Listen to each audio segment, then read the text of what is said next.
오늘 보실 말씀은 신약성경 62면에 마가복음 6장 1절부터 13절 말씀까지를 제가 한 절 읽고 여러분들 한 절 읽고 교독하며 읽도록 하겠습니다. 예수께서 거기를 떠나사 고향으로 가시니 제자들도 따르니라.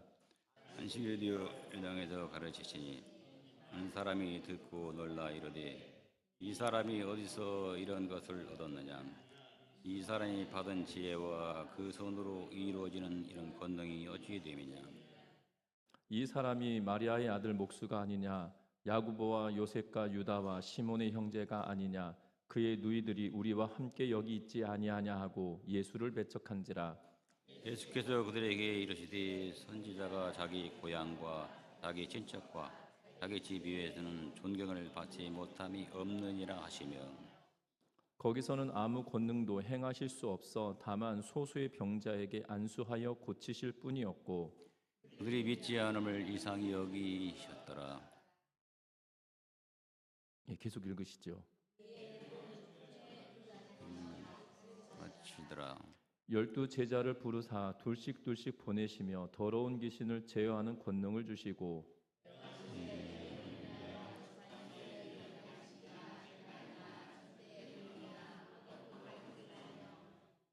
10만 신고 두 벌 옷도 입지 말라 하시고,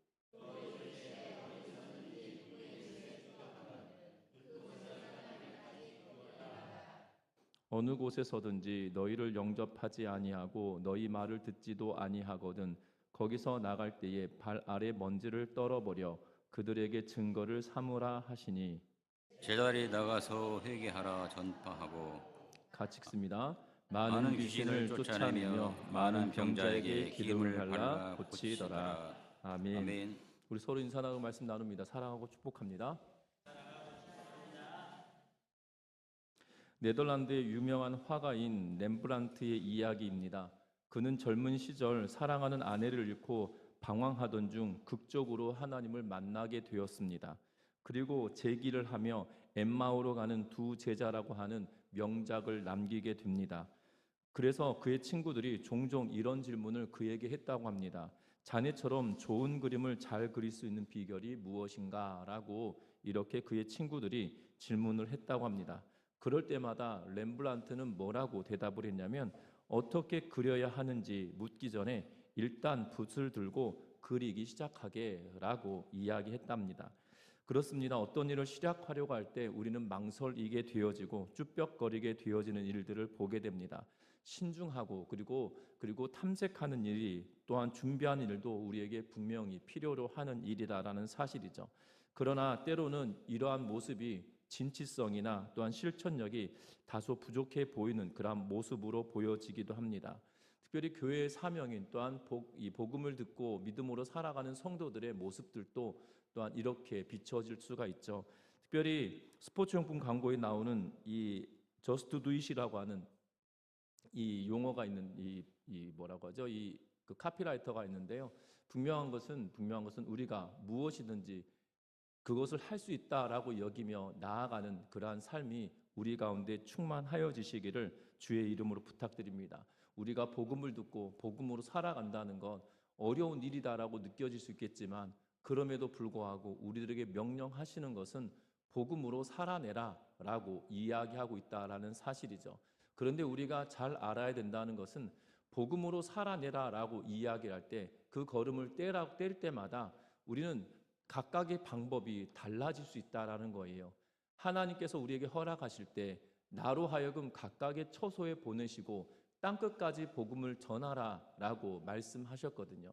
우리는 땅끝까지 복음을 전하라라고 이야기하면 저기 이 아프리카 오지 이렇게 생각하는데요. 여러분들 잘 생각해 보십시오. 땅끝은 어디냐면 내 뒤통수가 땅끝입니다. 여러분 잘 생각해 보시면 내 뒤통수가 땅끝이거든요. 지구는 둥글다 보니 내가 서 있는 그 자리에 가장 뒤통수가 땅끝이다라는 사실이에요. 결국 내가 나를 보내신 그 직장이나 때로는 여러분들 일터나 때로는 여러분들 사업장이나 여러분들 곳곳이 여러분들이 복음을 가지고 나아가는 그 자리가 되어져야 된다는 사실이죠.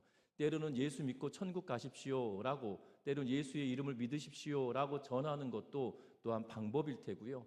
때로는 내가 서 있는 그곳에서 정말 믿음의 사람답게 정직하고 성실하게 살아내는 그러한 모습으로도 복음을 증거할 수 있다라는 사실입니다. 또한 분명한 것은 그렇게 말합니다. 어떤 이 복음 전도자의 일들 가운데 이렇게 말씀하시는 분이 계세요. 내가 예수를 믿게 되었던 가장 큰 이유는 우리 직장 상사가 나한테 교회 가라고 말을 한 번도 하지 않았다. 근데 그의 인생을 보니, 그의 삶을 보니 예수님이 계신 거 확실한 것 같다라고 하며 신앙생활을 시작했다라고 하는 그러한 이 극동방송의 간증들을 들어보면 참으로 놀랍다라는 사실이죠.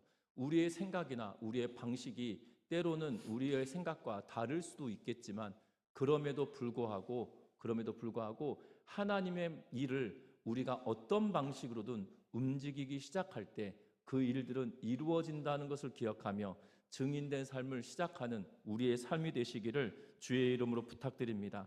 특별히 오늘 성경의 말씀을 통해서 보면 증인된 삶을 살아가는 이들에게 나타나는 일들을 우리에게 말씀하고 있는 그러한 모습을 보게 되죠. 특별히 오늘 1절 말씀, 2절 말씀 같이 한번 읽어보겠습니다. 같이 읽습니다. 예수께서 거기를 떠나사 고향으로 가시니 제자들도 따르니라. 안식일이 되어 회당에서 가르치시니 많은 사람들이 듣고 놀라 이르되 이 사람이 어디서 이런 것을 얻었느냐? 이 사람이 받은 지혜와 그 손으로 이루어지는 이런 권능이 어찌 됨이냐? 아멘. 오늘 성경의 말씀에 보면 예수님께서 고향 땅으로 가셨다라고 말씀하고 있는 것을 보게 됩니다. 우리가 앞서 보았던 말씀에서는 이 회당장 야이로의 집에 가는 그러한 도중에 12해 동안 혈루증을 앓고 있던 여인이 고쳐짐을 받고 그리고 죽었던 야이로의 딸이 살림을 받았던 사건을 기록합니다. 분명한 것은 갈릴리 바다 인근에 있었던 사건이었다라면 이제 지금은 예수님께서 어디를 가십니까? 그곳을 떠나서 어디로 가냐면 그의 고향 땅, 이 고향 땅으로 가셨다라고 이야기하고 있는 그러한 모습을 보게 되죠. 고향 땅에 가서도 뭐라고 이야기합니까? 안식일이 되어서 회당에서 말씀을 가르치기 시작했는데 듣는 사람들에게 놀라운 평가들을 받고 있죠. 이 사람이 받은 지혜가 어디서 났는지 그리고 이 권능이 어디서 나왔는지 그들이 궁금해하기 시작하는 그러한 모습을 보게 됩니다. 분명한 것은 제자들에게도 동일하게 7절 말씀 통해서 같이 한번 읽어보는데요. 7절 말씀 읽습니다. 12 제자를 부르사 둘씩 보내시며 더러운 귀신을 제어하는 권능을 주시고 아멘. 오늘 12 제자를 부르셨다라고 말합니다. 12명의 제자를 부르셨던 사건은 이미 3장에 기록되어져 있는 것을 보게 되죠. 마가복음 3장 13절부터 15절 말씀을 통하여 12명의 제자들의 이름을 12명의 제자들을 부르셨음을 명시하고 있는 그러한 모습을 보게 됩니다. 그런데 그들을 지금 뭐 했다고 하시냐면 그들을 보내셨다. 둘씩 짝을 지어서 그들로 하여금 복음을 전하도록 그들을 보내셨다라고 말씀하고 있는 것을 보게 됩니다. 분명한 것은 예수님께서 제자들을 보내실 때 거저 보내고 계시지 않는다라는 사실입니다. 오늘 1절과 2절 말씀을 통해서 예수님께서 권능을 행하셨음을 분명히 성경은 말하고 있고 또한 그 제자들이었던 12 제자들에게 짝을 지어 보내시며 어떤 일이 있습니까? 더러운 귀신을 제어할 권능을 주셨다라고 이야기하고 있는 것을 보게 되고 13절 말씀도 같이 한번 읽어봅니다. 많은 귀신을 쫓아내며 많은 병자에게 기름을 발라 고치더라. 아멘. 뭐라고 이야기하냐면 예수님께서 그들에게 권능을 주심으로 말미암아 그들이 예수 그리스도께서 허락하신 권능으로 말미암아 더러운 귀신을 제어할 권능을 그들에게 주셨다라고 말하는데 13절에서는 많은 귀신을 쫓아냈다.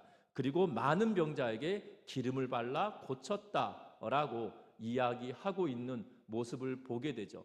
예수님께서 행하셨던 대로 제자들도 동일하게 행하고 있는 그러한 모습을 보게 됩니다. 조금 다른 점이 있다라면 예수님께서는 말씀으로 명령하시죠. 내 믿음이 너를 구원하였다라고 하면서 그들을 고치셨다라면 제자들에게 다른 점이 있다라면 기름을 발라 고치더라라고 말씀하고 있는 것을 보게 됩니다. 특별히 야고보서 말씀을 통해서 보면 장로들에게 기름을 바르고 또한 기도해달라고 청하라라고 말씀하고 있는 것을 보게 되죠.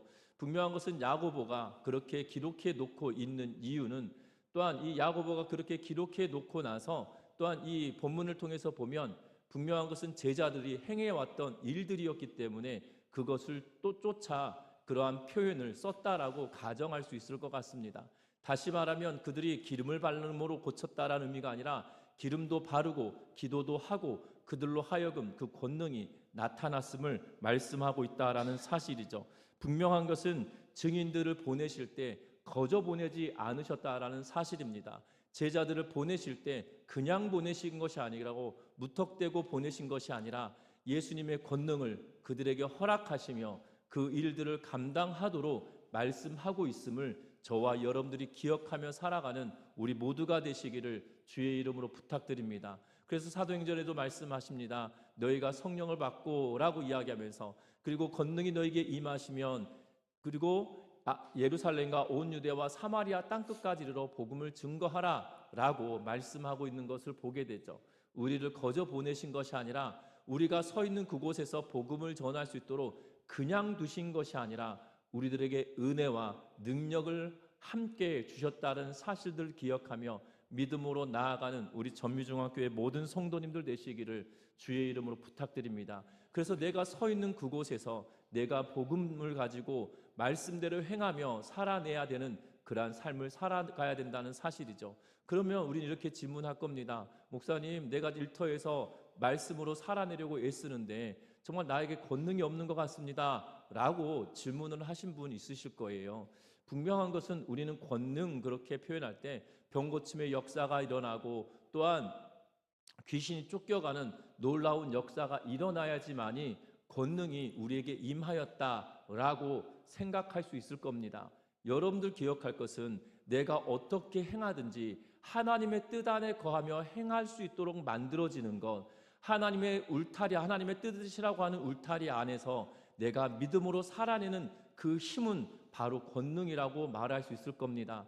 왜냐하면 하나님의 뜻이라고 하는 그 울타리 안에서 살아간다는 것이 생각처럼 쉽지 않기 때문이라는 거예요. 그런데 그렇게 살아낼 수 있음은 바로 하나님의 은혜가, 그 권능이 우리에게 울타리가 되어져서 그 안에서 살아냄으로 말미암아 다른 이들에게 선한 영향력을 미칠 수 있도록 만들고 계시다라는 사실입니다. 여러분들 왜 그럴까요? 이미 우리 안에 성령이 계시기 때문이라는 사실이에요. 예수 그리스도를 나의 주, 나의 하나님으로 고백하게 되어지는 것은 그냥 고백되어지는 것이 아니라 내 안에 성령이 계시기에 나의 주, 나의 하나님으로, 하나님을 나의 아버지로 고백할 수 있게 되어진다라는 사실입니다. 여러분들 그러하기에 믿음으로 하나님을 아버지로 고백하며 살아가면 성령이 내 안에 계셔서 성령이 나를 주관하시고 나와 함께 하신다는 사실들을 기억하면서 그 성령 하나님이 내 안에 내주하여 계시기에 그 하나님과 대화를 나누고 그 하나님께 의지하며 그 하나님을 의탁하면서 믿음으로 살아낼 때 그 권능이 우리의 삶 가운데 임하고 나타난다는 것을 기억하면서 저와 여러분들이 그 뜻의 울타리 안에서 바르고 성실하게 또한 선하게 살아내는 우리의 삶이 되어지시기를 주의 이름으로 부탁합니다. 그렇게 살아낼 때 때로는 우리들에게 놀라운 은혜가 임합니다. 참 희한합니다. 뭐가 희한하냐면 저는 능력이 있거나 제가 뭐 은사가 있어서 이 기도하면 병 고침의 역사가 일어나는 그러한 일들이 없습니다. 그런데 간혹 그러십니다. 뭐라고 하냐면 목사님이 기도해 주셔가지고 아픈 곳이 나았다라고 이야기하신 분들이 계세요. 사실 저는 능력이 없습니다. 단지 그 하나님께 예수 그리스도의 이름을 빌어서 기도할 뿐이죠. 분명한 것은 역사는 하나님이 하시는 일이지 내 힘으로 하는 것이 아니라는 사실이에요. 그래서 우리가 권능이 우리에게 임한다라고 할 때 나에게 뭐 능력이 나타난다 이렇게 생각하지 말고 내가 성령 안에서 믿음으로 살아가고 그것을 놓고 기도하며 살아갈 때 하나님이 역사하신다라는 것을 기억하면서 저와 여러분들에게 권능을 이미 주셨다는 믿음 가지고 저와 여러분들의 삶의 현장 속에서 말씀으로 살아가는 그리고 복음을 전하며 살아내는 우리 전미중학교의 모든 성도님들 되시기를 주의 이름으로 부탁드립니다. 참 희한합니다. 뭐가 희한하냐면 저는 주일학교 사역을 할 때 이 교회 근처에 학교가 있으면 이 주말마다 제가 처음에 사역할 때는 토요일이 이 제가 학교 다닐 때도 마찬가지였지만 방공이라고 해서 4교시 하고 끝나게 되었거든요. 그리고 집에 열심히 오면 배달의 기수 그 드라마 한번 보겠다라고 열심히 뛰어왔던 기억이 납니다. 그런데 제가 지낼 때는 이 주일학교 사역을 할 때 반공일이라고 하는 그 토요일이 어떤 날은 쉬고 어떤 날은 학교 가고 격주제로 이렇게 쉬었습니다. 그럴 때마다 토요일 날 가서 복음을 전하기도 하고 이 신대원에서 빨리 끝나면 가서 금요일 오후에 가서 복음을 전하기도 하고 그랬던 기억이 나는데요. 그런데 참 희한한 것은 이 아이들에게 사탕 하나 주고 그리고 이 복음을 예수 믿어라 이렇게 이야기했는데 어느 순간 아이들이 저하고 친해져서 뭐라고 이야기하면 자기들의 그 대소사 일들 학교에서 친구들하고 싸웠던 이야기를 저한테 왜 하는지 모르겠어요. 그러면서 막 뭐라고 합니다. 그랬어? 그거 이야기하면 그리고 자기 마음이 풀리면 그 다음 주에 와가지고 더 친한 척 합니다. 그러더니 어느덧 교회로 오는 친구들도 종종 일어나는 것을 보게 되죠. 그냥 아무것도 한 게 없습니다. 그냥 사탕 주고 그냥 예수 믿어라 라고 이야기하고 그런데 어느덧 내가 해야 될 일들 내가 서 있는 그곳에서 예수 믿으라고 증거하였던 또한 아이들의 이야기를 들어주었던 그러한 일들 때문에 아이들이 바뀌고 또한 하나님께로 나아오는 역사가 일어난다는 거죠. 제가 한 게 아니라 하나님이 하시는 거예요. 여러분들 기억할 것은 내가 서 있는 그곳에서 하나님이 나에게 이미 권능을 허락하여 주셨기에 성령이 내 안에 계시기에 나에게 주신 하나님의 성령의 은혜 안에서 내가 그 은혜 아래서 살아내는 삶을 살아가면 저와 여러분들 통해 선한 영향력이 나타나게 된다는 것을 기억하며 살아가는 우리 모두가 되시기를 주의 이름으로 부탁드립니다. 그러면 권능이 우리에게 주어졌습니다. 권능이 우리에게 주어졌지만 세상은 그 권능을 온전하게 인정하지 않는다는 사실입니다. 오늘 3절 말씀 같이 한번 읽어보고 4절까지 읽어봅니다. 이 사람이 마리아의 아들 목수가 아니냐 야고보와 요셉과 유다와 시몬의 형제가 아니냐 그 누이들이 우리와 함께 여기 있지 아니하냐 하고 예수를 배척한지라. 예수께서 그들에게 이르시되 선지자가 자기 고향과 자기 친척과 외에서는 존경을 받지 못함이 없느니라 하시며. 아멘. 오늘 성경의 말씀에 보면 예수님에게 뭐라고 이야기하냐면 사람들이 이렇게 말합니다. 저 사람은 마리아의 아들 목수가 아니냐, 마리아의 아들 목수가 아니냐, 야고보, 요셉, 유다, 시몬의 형제가 아니냐, 그의 누이들도 여자 형제들도 지금 우리하고 함께 있지 않느냐. 그런데 그러면서 뭐 합니까? 예수를 배척했다라고 기록하고, 그래서 예수님은 뭐라고 말씀하십니까? 선지자가 자기 고향과 자기 친척 집과 자기 집 외에서는 존경을 받지 못함이 없느니라 라고 말씀하고 있는 그러한 모습을 보게 되죠. 놀랐다라는 표현은 긍정적인 반응만을 뜻하지 않습니다. 놀랐다라는 말은 정말 기가 막힌 일이 벌어졌구나 라고 긍정적인 의미로만 이야기하고 있는 것이 아니라 제가 뭔데? 라는 반응도 놀랍다라는 표현으로 사용하고 있다라는 사실이죠. 그래서 권능의 여찜이냐라고 하면서 놀랬던 그 표현은 결국 뭐라고 하냐면 저 사람이 우리가 알고 있는 마리아의 아들 목수 아니냐라고 말하고 있는 그런 모습을 보게 됩니다. 이 고대 사회에서는 이 목수라고 하는 직업이 특히 유대인들에게 있어서 목수라고 하는 직업이 단순히 나무만을 다루는 직업군이라고 말하진 않습니다.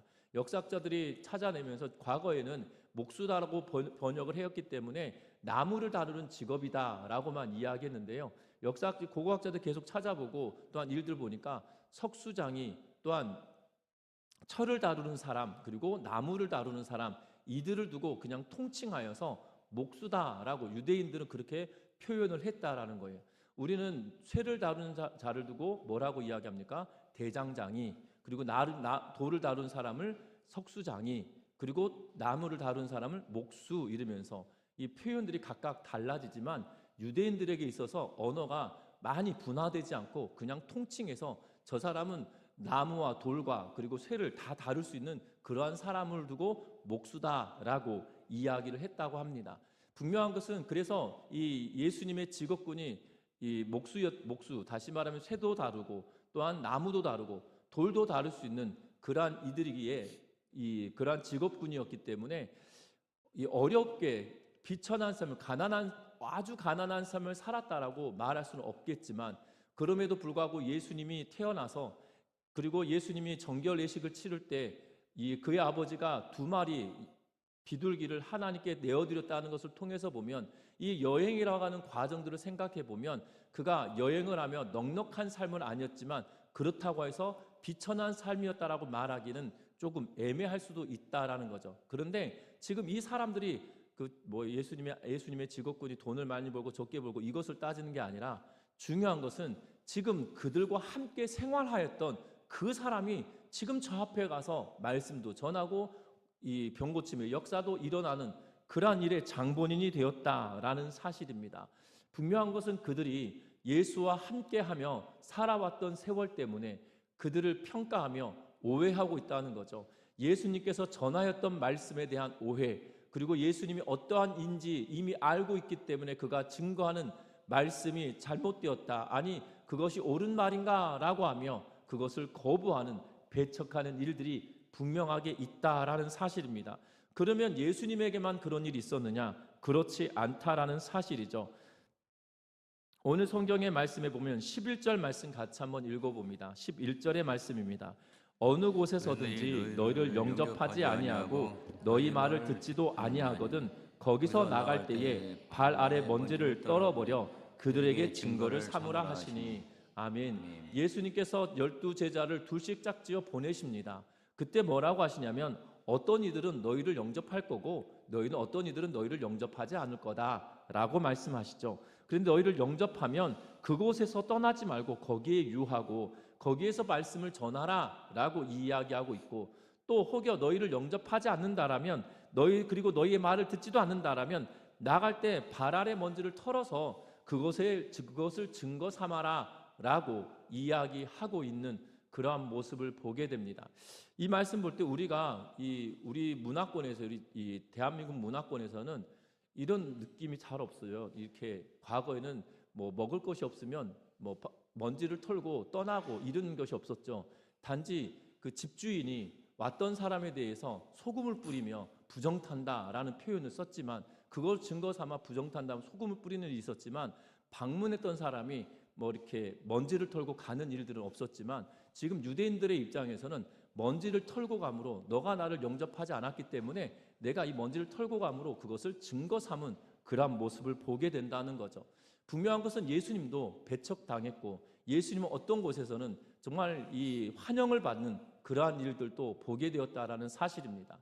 예수님께서도 환영받으시고 배척받으셨던 것처럼, 또한 종교 지도자들에 의하여서 또한 배척당하셨던 것처럼 제자들도 동일하게 받아들이고 영접하는 자들도 있고 배척하는 자들도 분명하게 있다라는 사실입니다.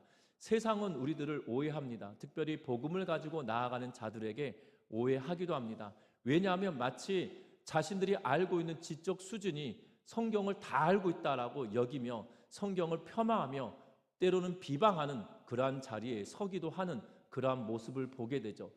성경이 말하는 것이 무엇인지 제대로 알지도 못하면서도 자신들이 귓동냥으로 들었던 이야기들이 성경인 양 치부하며 믿는 자들을 박해하는 경우들도 있는 것을 보게 되어집니다. 참 희한하죠. 우린 이런 문구 많이 보지 않습니까? 약은 약사에게, 진료는 누구에게 받습니까? 의사에게. 그런데 우리는 성경은 목사님이나 또한 성경을 아는 신학자들에게 이야기하고 문의해야 되는 것은 마땅한 일일 것임에도 불구하고 성경을 물을 때 과학자들에게 묻는 경우들도 종종 있는 것을 보게 되죠. 그래서 과학자들의 견해가 마치 성경을 평가할 수 있는 권한을 가지고 있는 것처럼 이야기하기도 하는 그러한 모습을 보게 됩니다. 아니라는 사실입니다. 분명한 것은 하나님의 말씀대로 살아낼 때 세상은 복음에 대하여 오해하는 일이 예수님에게도 있었고 제자들에게 있었고 현실을 살아가는 우리들에게도 당연하게 일어나는 일들이라는 사실들을 기억하며 그것 때문에 불편해하지 않는 우리 성도님들 되시기를 주의 이름으로 부탁드립니다. 정말 나만 겪는 고난이 아닙니다. 말씀으로 살아내고 복음으로 살아내려고 애쓸 때 나만 겪는 고난이 아니었다는 거예요. 예수님도 고난당했고 12제자도 고난당했고 바울도 어마무시한 고난당함을 고린도후서 11장에 낱낱이 기록해 놓고 있다는 것을 기억하면서 그들도 고난당하였던 것처럼 나도 때로는 고난 당할 수도 있다라고 여기며 믿음으로 그냥 이겨내는 은혜가 있으시기를 주의 이름으로 부탁드립니다. 왜 제가 그냥 이겨내다라고 말씀을 드리냐면 오늘 뒤에 보면 또 이렇게 말씀합니다. 8절 말씀 같이 한번 읽어봅니다. 8절 말씀 같이 읽어봅니다. 명하시되 여행을 위하여 지팡이 외에 양식이나 배낭이나 전대의 돈이나 아무것도 가지지 말며. 아멘. 오늘 예수님께서 뭐라고 이야기하고 계시냐면 제자들을 보내고 계시는 모습을 보게 되죠. 그리고 예수님은 어떻게 하셨냐? 5절과 6절 말씀에 보면 거기서는 아무 권능도 행할 수 없어 다만 소수의 병자에게 안수하여 고치실 뿐이었고 그들이 믿지 않음을 이상히 여기셨더라라고 말씀하고 있는 것을 보게 되어집니다. 여러분들 지금 예수님께서 말씀을 전하시고 예수님께서 말씀 전하셨던 것이 진짜다라는 사실이 무엇으로 증명되냐면 병자들이 고침받는 사건으로 증명되어지고 있다라는 거예요. 지금 고대 사회 1세기에 살았던 예수님 당시나 그 이전의 선지자들의 시대도 마찬가지입니다. 선지자들을 통하여 증거되어졌던 하나님의 말씀이 실제다라는 것을 알리기 위하여 때로는 보지 못하는 자가, 때로는 걷지 못하는 자가, 때로는 병든 자가 일어나고 고침받는 역사가 뒤따라왔던 것을 보게 되죠. 예수님 당시에도 의사를 만난다는 것이 생각처럼 쉽지 않았던 때에 예수님의 말씀이 증거되어지고 선포되어질 때 예수님의 말씀이 진짜라는 사실을 증명하기 위하여 병자들이 고침받는 역사가 이루어지고 있는 그러한 모습을 보게 된다는 겁니다. 여러분들 그러면 지금 나사렛이라고 하는 동네에 병자가 소수였을까요? 여러분들 나사렛이라고 하는 동네에 병자가 소수였을까요? 우리 전미동에 지금 인구가 1000명이 채 안 된다고 합니다. 전체 인구를 따지면 1000명이 되지 않는다고 이야기합니다. 그러면 전미동에서 건강한 분들이 건강하지 못한 분들이 100명은 넘을 수도 있을 것 같지 않으십니까? 예, 아닐까요? 여러분들도 무릎 아프기도 하고 때로는 목도 아프기도 하고 또 때로는 머리도 지끈거리기도 하고 그러니까 이 어떤 상황이든지 간에 이 환자라고 하는 것이 그냥 중병이 걸리다라는 의미가 아니라 어떤 질병이든지 크고 작은 질병들은 다 앓고 있는 것 같아요. 코로나 시기에는 전 국민의 몇 퍼센트 뭐 이렇게 될 정도로 어마어마하게 이 질병에 걸리지 않았었습니까? 분명한 것은 예수님 당시에도 지금 나사렛에 병자들이 적지 않을 것임에도 불구하고 성경은 뭐라고 이야기하냐면 소수뿐이었다라고 말씀하고 있는 것을 보게 됩니다. 그럼에도 불구하고 그들이 믿지 않는다 할지라도 그들이 믿지 않는 것을 이상하게 여기셨다 할지라도 뭐 하고 계시냐면 예수님은 그냥 그가 하실 일을 죄송합니다. 그가 하실 일을 재채기가 할 일이 아닌데 그가 하실 일을 하고 계시고 있다는 사실이에요. 뿐만 아니라 제자들에게도 동일하게 말합니다. 그리고 가지고 가서 여행을 위하여 지팡이 위에 양식이나 배낭이나 전대나 돈이나 아무것도 가지지 말고 신만 신고 두벌 옷도 입지 말고 그냥 가라라고 말씀하고 있는 것을 보게 되고 그리고 12절 이후부터 예수님께서 가라고 명령하시고 나서 제자들이 어떻게 하느냐? 제자들이 나가서 회개하라 전파하고 있는 그러한 모습을 보게 되어진다는 겁니다. 어떤 상황이 되어졌든지 간에 그럼에도 불구하고 해야 할 일을 하라고 말씀하고 있고 행해야 될 일을 하고 계심을 우리에게 전하고 있는 모습을 보게 되죠. 예수님께서 우리에게 능력도 주셨고 예수님께서 세상에 오해를 받으셨던 것처럼 제자들도 오해받았고 우리도 또 배척당하는 일들이 있을 수 있다는 거예요. 그럼에도 불구하고 우리가 해야 할 일은 그럼에도 불구하고 복음을 전하라라고 복음을 전하셨고 복음을 전하라고 말씀하시기에 저와 여러분들도 복음을 위해서 살아가는 우리 전미중학교의 모든 성도님들 되시기를 주의 이름으로 부탁드립니다. 그래서 때로는 환대를 받을 때도 있고 냉대를 받을 때도 있을 것입니다. 분명한 것은 그러한 상황이 어떠한 상황이든지 간에 그럼에도 불구하고 말씀으로 살아내고 말씀으로 행하겠다는 각오를 하고 그 안에서 말씀대로 지키며 말씀을 지키며 살아가는 우리 전미중학교의 모든 성도님들 되시기를 주의 이름으로 부탁드립니다. 말씀을 맺으려고 합니다. 복음을 두고 살아갈 때 예수님께서도 때로는 배척받으셨고 그럼에도 불구하고 복음을 전하며 살아가셨습니다. 제자들도 마찬가지로 제자들에게 권능을 주시고 또한 그들도 또한 영접하기도 하고 배척받기도 하였던 그러한 삶을 살아갑니다. 그럼에도 불구하고 복음을 전하였던 것을 보게 됩니다. 바울도 마찬가지였고 그 이후에 그의 이 바울과 복음 전도자들이 동일한 삶을 살아갔던 모습을 보게 되죠. 복음은 늘 환영받는 것만은 아니었습니다. 복음이 진리가 아니기 때문이 아니고 또한 빛이 아니기 때문이 아닙니다. 진리를 가지고 있고 빛을 가지고 있다 할지라도 그것을 받아들이는 이가 이미 어둠 속에 잠식되어져 있기 때문에 우리를 배척하고 때로는 따르지 하나님의 말씀을 따르지 않는다라고 판단되어진다라는 사실이죠.